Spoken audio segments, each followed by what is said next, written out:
RMN News Nationwide.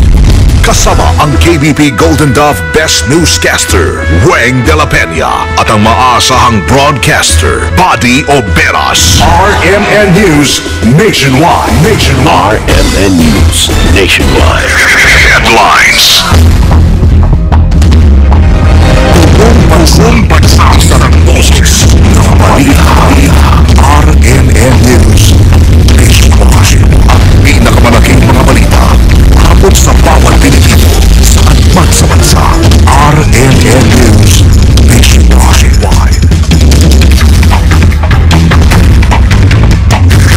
Headlines. Live via satellite. RMN News Nationwide. Headlines.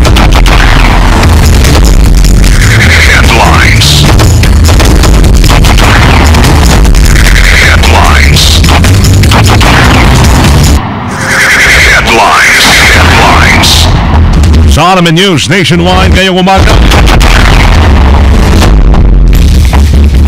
ang Mimaropa binalaan ng pag-asa sa pananalasa ng LPA.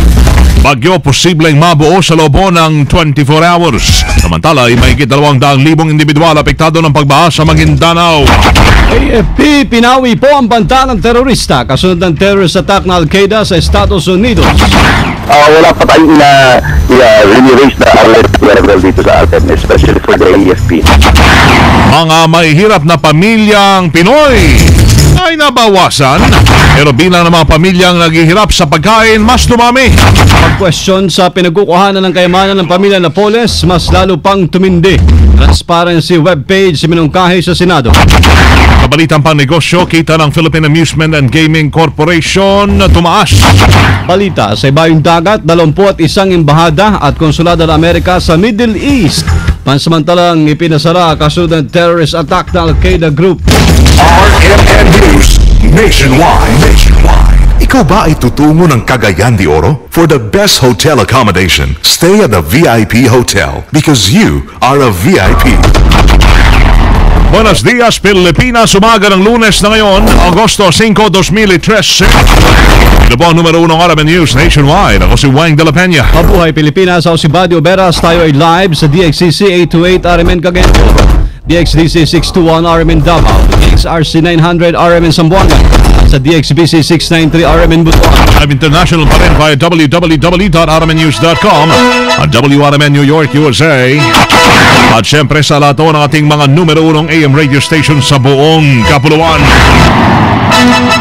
Nagbabala ang pag-asa ngayon sa mga residente laban ho sa pagbaha at pagguho ng lupa sa bahagi ng Mimaropa o Mindoro, Marinduque, Romblon at Palawan, maging sa ibang bahagi ng Visayas dahil sa umiiral na low pressure area. Kaninang madaling araw, hunitong namataan sa 140 km sa timog kanluran ng Coron, Palawan at maaari itong mabuo bilang ganap na bagyo sa loob ng 24 oras at papangalan ng Kiko.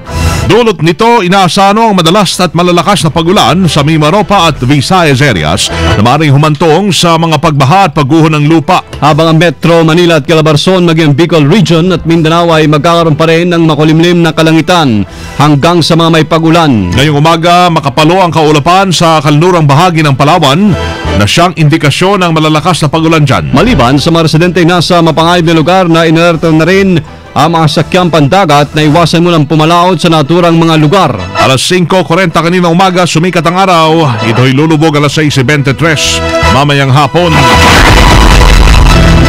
Mahigit naman 247 mga libo na individual o halos 50,000 pamilya yan ang apektado ng pagbaha sa Maguindanao dahil sa patuloy na pagulan, dalahon ng low pressure area at intertropical convergence zone. Ayon sa NDRRMC, nasa 185 na bayan sa 20 mga municipality ang binaha, kabilang na yung mga bayan ng Dato Odin Sinsuat at Dato Saudi Ampatuan. Nananatili namang may pinakamataas na bilang ng mga apektadong individual ang Sultan Kudarat na nasa 41,700. Dahil dyan naglabaso ng karagdagang 4 million pesos ang gobyerno bilang tulong sa mga apektadong pamilya. Nasa state of calamity na ang probinsya ng Maguindanao. Pinawi mga kasama ng Armed Forces of the Philippines ang banta sa Pilipinas Kasunod na rin ng bantang pag-atake ng International Terrorist Group na Al-Qaeda sa Amerika. Sa interview ng RMN kay EAP spokesman Brigadier General Domingo Tutaan, sinabi nito na wala pa silang namomonitor o natatanggap na intelligence report ng pag-atake sa Pilipinas. Gayunpaman tiniyak ni Tutaan na parati pong nakahanda ang militar at iba pa mga otoridad sa mga banta. Samantala, itinanggi naman ito na may kaugnayan ang naganap na pagsabog sa Cagayan de Oro sa terrorist threat sa Amerika. We continue to be vigilant, the AFP that is, coordinating with the PNP so that we can be very proactive on this matter. Okay. Yung preventive tayo through the use of target hardening effort. That is kasama na dyan yung information gathering natin in order nga na that no acts of terror shall be launched here dito sa atin sa bansa natin. And we are coordinating with the Philippine National Police on this. This has been ongoing. Ini-enhance lang natin so that maging proactive ang ating effort. Nabatid na nagpalabas na ng Global Travel Advisory ng Estados Unidos habang 21 embassies at consulates naman nila sa Middle East ang pansamantala naka-shutdown dahil sa banta ng Al-Qaeda laban sa Amerika. Balik naman dito sa Pilipinas, may mas konti raw mga pamilyang Pinoy ngayon ang nagsasabing mahirap sila, pero mas maraming Pinoy naman ang nagsasabing mas mahirap sila pagdating sa pagkain. Ayon ito sa bagong survey na naman na ginawa ng Social Water Station noong June ngayong taon lamang. Lumalabas na 49% ng mga respondents o 10.4 million households ang nagsabing mahirap sila. Mas mababa ito kumpara noong Marso na nasa 52% o 10.6 million. Pero 40% o tiyatayang nasa 8.5 milyong pamilya ang nagsasabing mahirap sila pagdating sa pagkain. Tumaas ito ng 39% o 7.9 million sa nakalipas sa 3 buwan. Sa buong bansa yan, maliban lamang dito sa Luzon. Tiniyak naman ng Malacanang na tutuparin ng Aquino administration ang pangako na mapababa ang bilang ng mga mahihirap. Hindi pa maasamang pagkwestiyon kung saan ang gagaling ang limpak-limpak ng kayamanan ng pamilya ni Janet Lim Napoles, ang founder ng JLN Corporation na nasasangkot sa pork barrel scam. Ito ay matapos mabunyag sa social networking site sa mga marangyang pamumuhay ng kanilang pamilya at mga ari-arian nila sa mga mamahaling subdivision. Sa isang interview, itinanggi ni Napoles na nanggaling sa pork barrel ng mamambabatas ang kanilang yaman. Nanggagaling umano sa kanilang negosyong coal mining na nakabase sa Indonesia ang kanilang pera at hindi sa kaban ng bayan. Kaugnay ito'y nangako naman ang kanyang kampo sa pamagitan ni Atty. Lorna Kapunan na ilalabas din nila mga dokumento nagpapatunay na may sarili silang kakayahan para mamuhay ng marangya. Sa kaugnay na balita naman, iminungkahi ni Senadora Miriam Santiago ang magkakaroon ng isang webpage kung saan makikita yung mga tinatanggap na pork barrel ng mga mambabatas at kung paano ito ginagastos. Ayon kay Santiago, kapag malinaw sa mamayan kung nagagamit ng wasto ang pampublikong pondo sa pamamagitan din ng naturang transparency website, makikita rin umano kung totoo yung mga proyekto dahil may pagkakataon ng publiko na tingnan ang mismong pinagagawa ng politiko at maiulat din agad kung may pagsasalungutan ba ang pangalan o paglalaan ng budget o sa budget at programa. Itinin pa ng senadora na mas madaling matutukoy yung mga tiwali na nagbubulsa ng pondo at mapaparusahan ito base sa mga umiiral na batas. Ang Kongreso maasama duda sa trabaho ng COA. Kasama natin sa balita Kondebata. RMN Report! Duda ngayon ng isang kongresista kung talagang nagagawa ba ng Commission on Audit ang kanilang trabaho. Ito ay matapos makakuha ng impormasyon si Abacada Representative Jonathan de la Cruz sa COA na mas marami pang kongresista ang dawit sa scam. Ayon kay Dasmariñas Representative Elpidio Barzaga, taon-taon naman may audit pero kine-question ito kung bakit ngayong taon lamang lumabas ang report gayong dati pa pala ito nangyari. Sinisi pa ng mambabatas na kung maayos na nagagawa ng COA ang kanilang tungkulin ay hindi sana mangyayari at lalala ang ganitong issue. Hinamon din ito ang ahensya na ilantad na sa publiko ang nasabing impormasyon. Kasama mo mula sa Kamara, Kondebata, Tatak RMN. PhilHealth ID iminungkahi na gawing national ID. Kasama natin sa balita si Grace Mariano. RMN Report! Iginiit ni Senate President Pro Tempore Ralph Recto na gawing national ID ang National Health Insurance Card. Ayon kay Recto, taong 1995 pa itinatadhana na ng batas na ang PhilHealth Card ay ang de facto national ID. Malinaw din anya ang itinatadhana ng Republic Act 7875 o National Health Insurance Act of 1995 na lahat ng mamamayan ay dapat mai-enroll sa National Health Insurance System, kaya lahat tayo magkakaroon ng PhilHealth ID. Sa ngayon, malapit nang marating ang 100% PhilHealth coverage para sa mga Filipino. Katulad ng argumento ng mga tumututol sa National ID System, ikinatwiran ni Recto na hindi lalabagin ng PhilHealth ID ang privacy ni numan dahil ang mga impormasyong nakalagay dito ay basic lang o yung mga nakasaad lang din naman sa isang resume o biodata. Pero ayon kay Recto, kung mapapasa na maging national ID ang PhilHealth, kailangang baguhin ang disenyo nito upang masamahan ang larawan, address at petsa ng kapanganakan at iba pang mahalagang impormasyon. Kasama mo sa Senado, Grace Mariano, Tatak, RMN. Nationwide. Station nationwide, pinagsusumiti na ng program work kaugnay sa Uplan Hilamos Program. Kasama natin sa balita, Rhea Mamogay.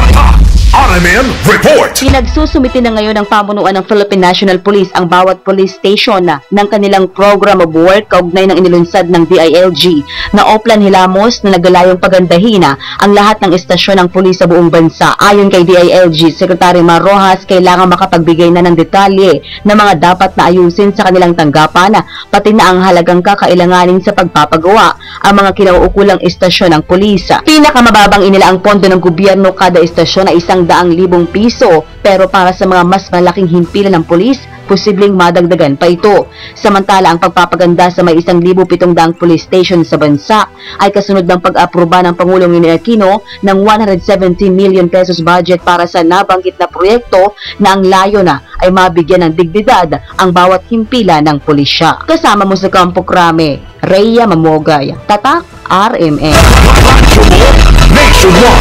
At ang polusyon sa Metro Manila nabawasan dahil sa integrated bus terminals. Kasama natin sa balita, live si Joyce Adra. RMN Report. Malaki ang mababawa sa pollution sa Metro Manila sa pag-alalaga ng integrated bus terminals. Ayon sa MMDA, 257 micrograms per normal cubic meter ang naitatala ng DNR sa Elitapta pa lamang. Gayunman, dahil sa integrated bus terminals sa Quezon City at Coastal Mall sa Parañaque ay mababawasan na ang pollution sa Metro Manila. Bukas, nakatakda ng mga buksan ng MMDA ang Southwest Bus Terminal sa Parañaque. Kasama mo sa Southern Metro Manila, Joyce Adra, RMN.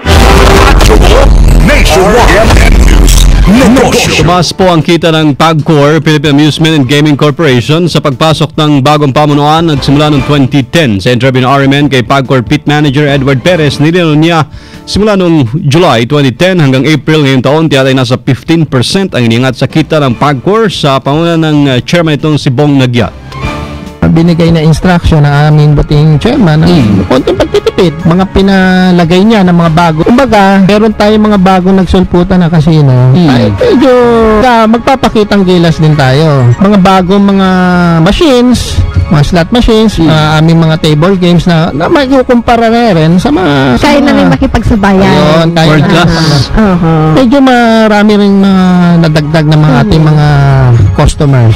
Sa ating mga... Saka yung unang-una yung yung marketing namin. Nandiyan dyan yung mga nagsulputan na aming mga concert, lalo-lalo na sa pavilion. Kinumpirma ni Perez na nasa 107 billion pesos na kinita ng PAGCOR sa loob ng halos 2 taon. 54 billion pesos dito ang nairemit sa gobyerno. RMN News Abroad. Ipinasalahon ng Amerika ang may 21 embahada at konsulada sa Middle East dahil sa sinasabing banta ng terorismo. Kabilang sa mga ipinasalang US embassies at consulates ay sa Jordan, Afghanistan, Bangladesh, Egypt, Israel, Saudi Arabia, Libya, Iraq at ang Kuwait. Unang nilabaso ng Estados Unidos ang ulat na nakatanggap sila ng mga banta ng terrorist attack.